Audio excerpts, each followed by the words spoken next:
Guys, तो चलिए आगे बढ़ते हैं और इस वीडियो में हम लोग देखेंगे फ्लेक्स ग्रो प्रॉपर्टी। अच्छा, और एक चीज मैं कहना चाहूंगा, देखिए पेरेंट प्रॉपर्टीज अभी तक हम लोग ने जो भी सीखा है ये सारी पेरेंट प्रॉपर्टीज है, आपको ऑलरेडी पता है। ये सारी जो प्रॉपर्टीज है वो डिस्प्ले फ्लेक्स जहां पर आप लगाते हो उसके साथ यहाँ पर वो यूज कर सकते हो। और अभी से जो हम लोग शुरू करने वाले हैं ये सारे जो है चाइल्ड प्रॉपर्टीज है, और उसमें से देखिए एक अभी हम लोग इस वीडियो में देखेंगे वो है फ्लेक्स ग्रो। तो चलिए शुरू करते हैं। तो यहाँ पर देखिए थोड़ा सा मार्कअप मैंने लिख के रखा है, यहाँ पर मैंने कंटेंट वगैरह सब कुछ निकाल दिया है क्योंकि आपको यहाँ पर समझ में आ जाना चाहिए कि फ्लेक्स ग्रो जो प्रॉपर्टी है वो काम कैसे करती है, इस वजह से। तो यहाँ पर देखिए मैंने सारे पैराग्राफ्स निकाल दिए, सिर्फ हेडिंग रख दिया है और सेम CSS है, देखिए कुछ चेंज नहीं है यहाँ पर। और सिंपली देखिए डिस्प्ले फ्लेक्स लगा के रख दिया है कंटेनर में, इस वजह से ये बाय डिफॉल्ट बिहेवियर आपको दिख रहा है। तो चलिए फ्लेक्स ग्रो लगाते हैं। अब देखिए जैसे मैंने कहा कि ये जो है चाइल्ड प्रॉपर्टीज के लिए यूज होती है, मतलब ही डॉट कॉलम जो है हमारा .col, इस पे ये प्रॉपर्टी चली जाएंगी। तो मैं यहाँ पर देखिए लिख सकता हूँ फ्लेक्स हाइफन ग्रो और मैं यहाँ पर नंबर दे देता हूँ 1 और मैं सेव करता हूँ। तो देखिए सारे जो मेरे कॉलम्स है वो ग्रो हो जाते हैं। अब ये सिंपली प्रॉपर्टी करती क्या है, ये नाम से आपको पता चल रहा है, ग्रो मतलब ये ऑटोमेटिकली ग्रो हो जाती है। जो भी आप यहाँ पर नंबर दोगे वो नंबर के हिसाब से। इतना क्लियर है। अब पहले कॉलम में देखिए, पहले कॉलम में नहीं, मैं ये तीन सभी कॉलम्स को मैंने लिखा है। तो एक काम करता हूँ, मैं पहले ये निकाल देता हूँ तो ये वापस वैसे ही दिखाई देगा। अब हम लोग क्या करते हैं, यहाँ पर देखिए मैं इसको पेस्ट कर देता हूँ, मैं बोलता हूँ पहले वाला कॉलम यहाँ पर आ जाएगा, ठीक है। इसी को हम लोग कॉपी करेंगे, दूसरा वाला और ये तीसरा वाला, मैं बोल रहा हूँ पहला वाला कॉलम, दूसरा कॉलम और तीसरा कॉलम। और अभी इसके अंदर है ना हम लोग लगा देंगे फ्लेक्स ग्रो नंबर 1। मैंने इसको सेव किया। तो अब एक ध्यान दीजिए, जैसे मैंने पहले कॉलम को देखिए फ्लेक्स ग्रो लगा दिया तो ये पहला वाला कॉलम जो है ये पूरे की पूरी स्पेस अब यहाँ पर कवर कर लेता है। देखिए जब आपने यहाँ पर कुछ नहीं लिखा है, देखिए किसी को भी आपने ग्रो किया नहीं है, तो यहाँ पर देखिए खाली स्पेस रहती है, बराबर। तो ये बाय डिफॉल्ट बिहेवियर है, आपको भी पता है डिस्प्ले फ्लेक्स का। तो यहाँ पर देखिए बाय डिफॉल्ट जो नंबर होता है, मतलब फ्लेक्स ग्रो की जो बाय डिफॉल्ट वैल्यू होती है वो हमेशा 0 होती है, राइट। तो ये भी चीज़ थोड़ी ध्यान में रखनी है।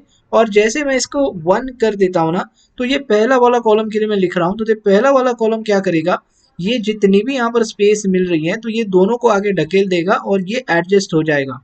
ओके, तो यहाँ पर मैं सेव करता हूँ, तो देखिए आपको कुछ इस तरह का रिजल्ट मिल जाएगा। तो ये चीज़ समझ में आ गई। तो ये है आपका फ्लेक्स ग्रो। अगर मैं दूसरे कॉलम को भी जाके लिख देता हूँ कि नंबर 1 दे दो, मैंने सेव किया यहाँ पर, तो देखिए ये भी स्पेस उसकी एडजस्ट कर लेगा और यहाँ पर देखिए ग्रो 1 करेगा। ओके, अब मैं तीसरे नंबर को भी जाके अगर मैं बोलता हूँ फ्लेक्स ग्रो दे दो, सॉरी फ्लेक्स ग्रो लिखना है हाइफिन ग्रो, और यहाँ पर भी मैं नंबर 1 दे रहा हूँ, तो देखिए ये भी ग्रो करेगा। मतलब तीनों जो कॉलम्स है ग्रो करेंगे अपने अपने हिसाब से। देखिए तीनों को नंबर 1 दिया हुआ है, इस वजह से आपको इक्वल यहाँ पर विड्थ दिखाई दे रही है, मतलब इक्वल ग्रो दिखाई दे रहा है। इतना पहला समझ लो। ओके, अब देखिए ऐसा नहीं है कि नंबर हम लोग बढ़ा नहीं सकते, हम लोग नंबर ज़रूर बढ़ा सकते हैं। मैं मान लो दूसरे कॉलम को मुझे ग्रो ज़्यादा करना है, तो मैं यहाँ पर देखिए 5 नंबर देता हूँ और मैं यहाँ पर सेव करता हूँ। तो देखिए 5 नंबर जब दे रहे हो ना, तो यहाँ पर 5 नंबर के हिसाब से आपको स्पेस दिखाई देगी, मतलब ग्रो होते हुए दिखाई देगा। अब ये ग्रो होता है मतलब ही क्या होता है, देखिए अब मैं क्या करता हूँ, फिर से इसको मैं 2 रखता हूँ और इसको मैं 3 रखता हूँ। देखिए मैं फिर से चेंज कर रहा हूँ, यहाँ पर मैं सेव करता हूँ। तो अब देखिए पहला वाला जो है ना, यहाँ पर ग्रो 1 है, पहले वाले कॉलम को फ्लेक्स ग्रो 1 दिया है, इसको ग्रो 2 दिया है, इसको 3 दिया है। तो ये डिवीजन कैसे होता है, मतलब यहाँ पर जो ग्रो होता है वो क्या हिसाब से होता है।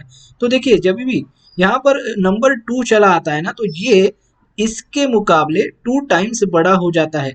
जब यहाँ पर देखिए नंबर 3 आता है, मतलब फ्लेक्स ग्रो 3 आता है, तो ये इसके हिसाब से 3 टाइम्स बड़ा होता है। तो यही चीज़ समझनी है। जितना देखिए यहाँ पर जो एरिया आपको दिखाई दे रहा है ना, वो एरिया के हिसाब से ये 3 टाइम्स बढ़ जाता है, ये 2 टाइम्स बढ़ जाता है। तो ये ऐसे कैलकुलेशन होता है यहाँ पर फ्लेक्स ग्रो प्रॉपर्टी।